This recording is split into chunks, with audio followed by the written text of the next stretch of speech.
नमस्कार दोस्तों। आजकल साइंस में मल्टीवर्स की बातें चल रही हैं कि हमारा जो ब्रह्मांड है वो एक ब्रह्मांड ना होकर के कई सारे ब्रह्मांड हैं, जिसमें मल्टीवर्स की थ्योरी आती है। आप सभी ने देखा होगा, आजकल हॉलीवुड वाले ये इस मल्टीवर्स पर काफ़ी सारे काम कर रहे हैं और इन पर मूवीज़ बनाए जा रहे हैं। तो काफ़ी लोग कहना है कि क्या हमारे हिंदू धर्म में मल्टीवर्स के बारे में कुछ बताया गया है, क्योंकि हमारे जो पुराण है, जो रामायण है, योग वासिष्ठ है, ये सारे ब्रह्मांड पर और योग पर और ये सारी जानकारी ऑलरेडी बात करती है कैसे हमारे ब्रह्मांड बना। तो यदि आपका धर्म वैज्ञानिक है तो मल्टीवर्स की बातें भी होनी चाहिए। तो क्या इसमें कुछ बताया गया है? तो मैं आपको शास्त्रों के अनुरूप ही मैं आपको इसका जवाब देता हूँ। जी हाँ, शास्त्रों में बताया गया है, इस तरह की बातें जो है मल्टीवर्स के बारे में वो बताई गई हैं। तो मैं आपको उसके लिए एग्जाम्पल दे देता हूँ। महाभारत में ये बताया गया है कि सतयुग में कैसे राजा हुआ करते थे, जिन्हें अपनी पुत्री के लिए उपयुक्त वर की तलाश थी। पूरे विश्व में उन्होंने देखा, लेकिन उनकी पुत्री के अनुरूप उनको वैसा कोई वर नहीं दिखा। तो वो क्या करते हैं, ब्रह्मलोक में चले गए ताकि वो डायरेक्ट जाकर के ब्रह्मा जी से पूछ सकें कि उनकी पुत्री के लिए सबसे अच्छा उपयुक्त वर कौन हो सकता है। तो वो जा करके देख रहे थे कि वहाँ पे कुछ कार्यक्रम चल रहा, नृत्य का कुछ कार्यक्रम चल रहा ब्रह्मलोक में। तो थोड़े समय तक रुक करके उन्होंने सोचा कि मैं ब्रह्मा जी को परेशान ना करूँ, डिस्टर्ब ना करूँ, मैं वेट कर लेता हूँ। उसके बाद में जैसे ही ये नृत्य कार्यक्रम खत्म होगा मैं ब्रह्मा जी से पूछ लूँगा।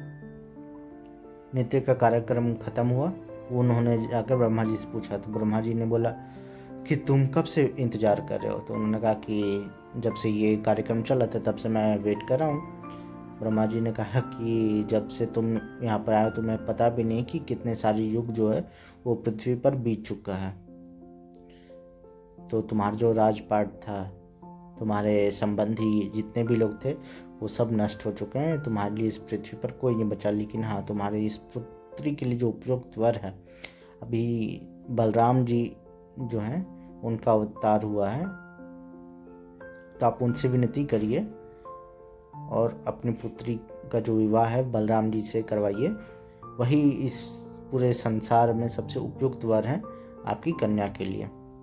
तब जो राजा हैं वो पृथ्वी पर आते हैं, बलराम जी से उनकी मुलाकात होती है और वो सारा जो वृतांत है वो बताते हैं उनको। जो उनकी जो सुपुत्री थी उनका नाम रेवती था, तो उनका विवाह बलराम जी से होता है। तो ये कथा है जो कि मल्टीवर्स के बारे में बात करती है, जो डिफरेंट टाइप के लोग हैं उनके बारे में बात करती है। दूसरी कथा मैं आपको बता देता हूँ, रामचरितमानस में दी गई है। जी हाँ, रामचरितमानस जो आज से लगभग 500-600 साल पहले तुलसीदास जी ने लिखी है।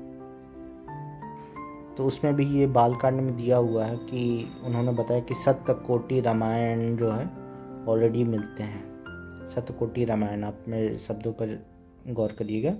और उन्होंने कहा कि अलग अलग ब्रह्मांड है, अलग अलग लोक हैं, अलग अलग पृथ्वियाँ हैं, उसमें अलग अलग तरीके के सारे पशु पक्षी जीव जंतु लोग हैं।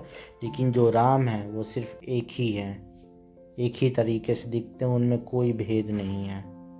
बाकी सारे ब्रह्मांडों में समस्त चराचर जीव जो है वो भिन्न भिन्न प्रकार के हैं, लेकिन सारे ब्रह्मांडों में, कई सारे ब्रह्मांडों में जो राम है वो सिर्फ एक जैसे ही दिखते हैं। तो यहाँ से भी हमारे जो धर्म में वो मल्टीवर्स की बात की गई है। उसके बाद भी लोग कहते कि जो हिंदू धर्म है वो वैज्ञानिक नहीं है। लेकिन मैं आपको कहना चाहता हूँ कि अगर हिंदू धर्म वैज्ञानिक नहीं है तो इस संसार का कोई भी धर्म वैज्ञानिक नहीं है। माफ़ करिएगा, मैं धर्म की बात नहीं करूँगा। इस संसार में जितने भी मजहब है कोई भी वैज्ञानिक नहीं है। अगर हमारी ये वीडियो आपको पसंद आई, अगर जानकारी अच्छी लगी तो इस वीडियो को लाइक करें और हमारे चैनल को सब्सक्राइब करें और कमेंट करके ज़रूर बताएं कि ये वीडियो जो है आपको कैसी लगी। यदि आप हमसे किसी टॉपिक के बारे में बात करना चाहते हैं या जानकारी लेना चाहते हैं तो आप कमेंट करके ज़रूर बताएं कि मैं अगले वीडियो में किस विषय पर बात करूं। जी धन्यवाद। जय श्री राम।